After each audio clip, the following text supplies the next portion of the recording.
অবশেষে মিশকা ও সূর্যের সাথে সাথে পার্টিতে চলে আসলো সোনা ও রূপা।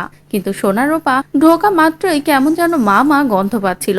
রূপা তো বলেই বসলো যে এই খাবারের রান্নার গন্ধটা কেমন যেন মায়ের হাতের রান্নার মতো লাগছে না।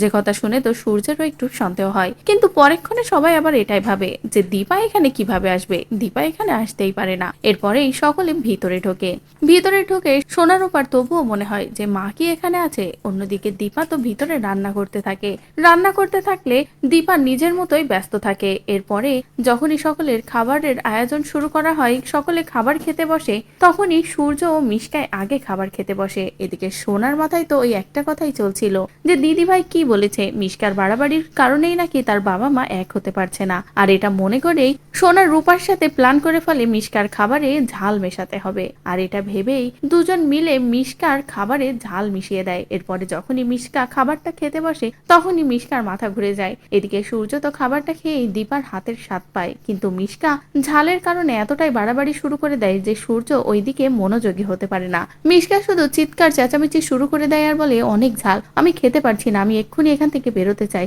আমার কিছু ভালো লাগছে না, আমার কষ্ট হচ্ছে। এদিকে সূর্য তো মিশকার এই বাড়াবাড়ি দেখে উল্টো রেগে যায় আর বলে, সব জায়গায় তোর বাড়াবাড়ি না করলে চলে না তাই না, সব জায়গায় তুই এমন বাড়াবাড়ি করিস যেগুলো আমার ভালোই লাগে না, বলেই সূর্য মিশকার উপরে রাগারাগি করে। অন্যদিকে সোনা ও রূপা তো মজা নেয় যে ঠিকই হয়েছে, মিশকার মতো মেয়ের সাথে এমনটাই হওয়া উচিত। পচা আন্টি যেমন পচা পচা কাজ করে, পচা আন্টিকে এভাবেই উচিত শিক্ষা দিতে হবে যাতে বাবা মার মাঝে আর কখনো ঢুকতে না পারে। তো বন্ধুরা, মিশকাকে যদি এবার পার্টিতে নিয়ে গিয়ে এভাবেই উচিত শিক্ষা দেয় সোনা রূপা, তাহলে সেটা দেখতে তোমাদের কেমন লাগবে কমেন্ট করে জানাও। পরবর্তী আপডেট পেতে চ্যানেলটি সাবস্ক্রাইব করো।